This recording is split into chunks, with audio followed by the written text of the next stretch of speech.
RC Nerds here. John, and again, what was your name? I forget. Anthony. Andy. Yeah, Yeah, sure. he loves that. He loves to be called Andy. I do. I think your name is Andrew. Or Slim Shady. I'm Slim Shady, yes I'm the real Shady. All you other Slim Shadys are just imitating. So won't the real Slim Shady please stand up? Please stand up. Please stand up. So you know how we roll, man. When we do these Q&As, we got to cook some meat. Yeah? What are you thinking? What should we throw on the grill tonight? Fajitas. Fajitas? All right, let's throw some steak and chicken fajitas. By the way, guys, we're joking. We know they're called fajitas. No comments, please. And then, of course, we have to throw some steak up in here. I don't know how you guys do it up north, but here in Tejas, this is how we roll with fajitas. We're rocking some marinated chicken. All right, the way this works, in case you guys have never seen this, we ask each other questions. We don't know what they are, and they have to be RC specific, and we have to answer them honestly, and that's about it. Other than that, it's pretty much a big waste of time. It's like the dumbest game of all times, but we have fun. All right, dude. So I'm going to go first. My first question is, the other day, you drove the Montster at the track. You hated it, right? What were the words you said on the way home? Like, oh, I'd rather race the Hyper 7. you're going to get your wish. Yeah. All right. So what we're going to do, good news, bad news, I've told you already, your 8 2.0 might be ready. Okay, so it's something's going on with the servo, or not the servo, but the bind. The bind, so the receiver. So I can either put this receiver in there and play all that and crap and everything, or I can just send it to Horizon Hobbies. They're going to replace it, which they're going to do. What this means is, Sunday, it's going to be me and my Mugen versus you and your Hyper 7. Okay. Who do you think will win? Probably the Mugen. Oh, look at him. So you're kind of down on the Hyper 7. I think you're thinking gloom and doom, and I agree that this thing is in desperate need of a rebuild. At the same time, though, let's not forget who's been taking care of it. I mean, this thing has been treated like a baby, dude. I mean, this thing it's in good condition. It is. You know, I mean, hey, it needs, you know. But you can dominate with this thing somehow. I don't know what you do. I'm Mugen? Yeah, and the thing is, like, I posted a video of me running, but seriously, what happened every time you filmed? Oh, you messed up every time I started filming. I know. So the thing Like, was, you got like, 2 laps in a row without crashing. I'm like, okay, maybe I can record. Boom, you crash. Yeah, so go back and look at my video Mugen on the track. I'm telling you, it was like you saw the lowlights actually, because I mean, hey, I'm getting there, aren't I? Oh yeah. I mean, I killed it for a little while there. That wasn't on film. Your second tank. Yeah, no, I think, but as soon as you rolled film, I started freezing up a little bit. Yeah. Whatever. All right, so, but seriously, I think this thing, man, this will be the last run we do on it. So, I think you're a better driver than me. I think we know that. We all know that. It'll be kind of this car against this car. That'll be fun. So, okay, but you're predicting I'll win. That's cool. I'll take that. You got the Savage again. We want to take out the Savage. All right, let's see what we got up here. And the reason I'm holding this funny because I don't want to show people. Shit. Your new car. Hang on one second. All right, so I had to move his car because it's going to be a surprise for when we unveil it. I think Friday or Saturday. Yeah, I get a lot of questions. When are you going to rebuild the Savage? When are you going to rebuild the Savage? When are you going to rebuild the Savage? I mean, I get seriously probably one personal message a day asking about that. I want to make sure we're clear on kind of my goals. My number one goal is to fix it. Okay, and while I'm doing that, I'm going to tear it down and inspect everything and replace the worn parts exactly like we're doing with your 8 2.0. To me, a rebuild is when, I mean, this is a rebuild right here, what I did for my 810. I mean, where I just put all performance upgrades and make it through. Yeah, we're going to do that with your 2.0 here in the next few weeks. But seriously, what I'm going to do with this is I'm going to, number one, fix it, figure out what the hell's going on with this. I mean, I have an idea, but take it apart, and then any of the worn parts I'm going to replace with either upgraded parts or stock parts. Then, yeah, we will rebuild it after that sometime with the new body, maybe even a new engine, new shocks, all that kind of cool stuff. Yeah, so to answer the question, though, when am I going to have this back up and running? Today is the 31st or the 1st. I don't remember. It's Thursday? It's August 1st. August 1st. Okay, so we'll say definitely about August 14th.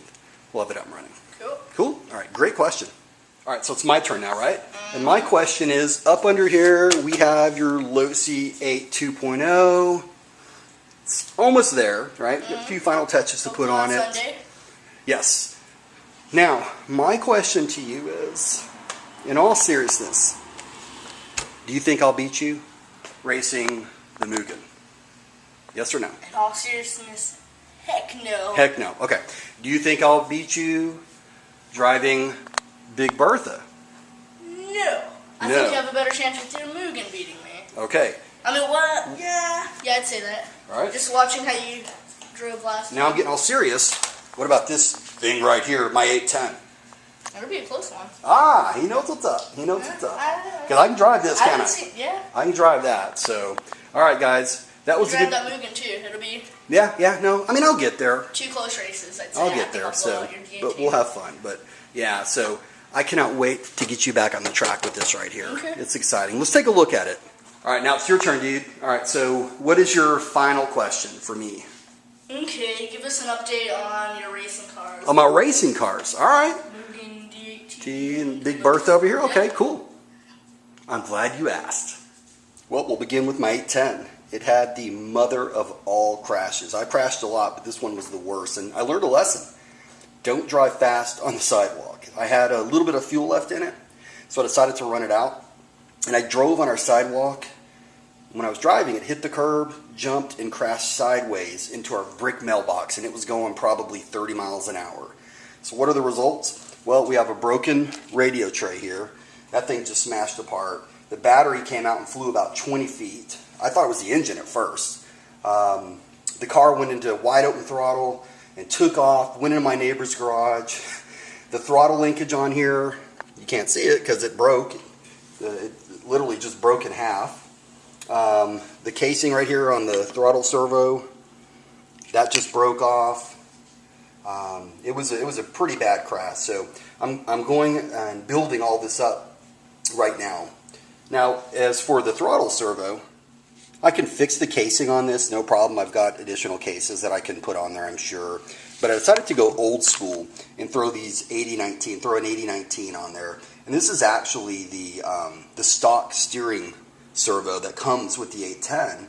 And I'm telling you, without a doubt, these are the best bang for the buck servos that I believe are on the market. I could get like a $70 Savox and put it in there as a throttle servo, and I don't think I could tell the difference. The best part about these servos, I got this for $8, so I decided to get 2 of them. I just couldn't pass that deal up. I also finally found some stickers here for this new body, so I'm rocking the classic look right here. That's the classic 810 look. Got the heat shield in there all ready to go. And soon what I'm going to do is the second part of the rebuild. And you know, the thing is, when you look at this 810 and you drive it, one word comes to mind, and that's class. So along with this stock body, with that classic look, I've got a clear one here that I'm going to paint soon. And along with the really cool new wheels I'm going to put on there, I guarantee it's going to be a very unique look. So like I said, I'm about to start the second part of the rebuild, and these are just some of the parts that I'm going to be putting on it. And then, man, this thing's just going to be, it's going to continue to be a badass machine. As for my Mugen here, I'm starting to get a consistent feel for how it's driving. And first and foremost, this thing has had some rough laps. And I even bashed it once. Nothing, and I repeat, nothing on it has broken. You can see here I put the rear skid plate on, which is a nice addition to it. And as for driving, I really like the way it handles, but I'm losing some rear traction on it, specifically on off-power steering. And typically what I'll do is I'll brake, coast into a turn, and then accelerate out of the turn. And the last time I was out, I thought, wonder what would happen. Let me try some on-power steering. And it was like night and day. Entering the turns, I mean, it was unbelievable the difference that it made. So I think I'm going to start driving on power into turns. And, you know, my hope is little things like that will help me get on track to becoming a somewhat decent driver. So for setup changes, you know, obviously I prefer to make them one at a time and test it out so I know if the impact is positive, negative, or neutral. So as an example, one of the things I did is I raised these upper arms on the rear. I raised them up on the tower to try to affect my roll center, but I didn't like the effect, so now I'm actually going to lower them to hopefully give me exactly what I'm looking for with that. And after the last run, what I did, I haven't tried it yet, but I just changed my clutch setup. So I was running 4 aluminum medium shoes with 0.95 millimeter springs, and I replaced 2 of the springs with 0.90 millimeter springs, which are these red springs right here in the MTC 9000 series. This engine and this pipe has a lot of bottom end power, and it's very smooth, but I'm fairly particular about my clutch setup, so I want to find a way to even make it smoother. So I might try some heavy shoes and perhaps maybe even add some weight to the flywheel. What that'll do is it'll adjust the speed at which the flywheel spools up. And after this next run, what I'm going to do is I'm going to tear it down, give it a deep inspection, and I'm also going to put some new toe blocks on the rear to increase the toe in, as well as, as to increase that toe in. And then I also want to decrease the anti-squat on it. But before any of that, you can see I'm switching from the Proline Taser wheels, or tires, to the AKA City blocks, because I obviously have to get my tire choice nailed down before really doing anything. That's for Big Bertha here. I got her a new Kickin' Techno aluminum steering plate here. Really what I'm trying to do is stiffen up the steering, of course, further tankify it by adding more durability. The only issue right now that I'm kind of seeing with it is the battery is starting to wear out pretty quickly. Last time I had it at the track, it wore out probably after about 3 laps. And then I charged it, got it ready to go, took it out, tested it for a few minutes, and it went out again. Put it on the charger, and it was showing at like 6.8 volts. So at this point, what I'm thinking I should do before I just scrap it is I want to cycle it. And so I need some help. If anybody can give me some advice. Really, instead of cycling it, what I want to do is discharge it and then charge it, discharge it, charge it. I want to do it myself, but the question I have is when I discharge, what amp rate should I do? Alright, and then right here it says 1 volt, and I'm assuming that means that's as low as you want it to go. My understanding is you don't want it to go under 0.08 volts or 0.8 volts, so I'm going to keep it just at 1 to be safe. But what I want to do is discharge it. I need to know when I discharge what amp rate should I discharge it at, because I want to let it cool. I don't trust this as far as the cool down period during discharge and charge, so I want to manually cycle it. So really what I need to know is what amp rate should I discharge it at, and then I guess leave it there. And I think that's about it for Big Bertha. One more thing, I did get some new rod ends and balls for these rear upper links because they're starting to show some play. Alright dude, any words of wisdom for your fans out there while you drink a little water? I'm so thirsty. You're so thirsty, huh? Anything? No. Is that it? Alright, thanks guys. Have a great night.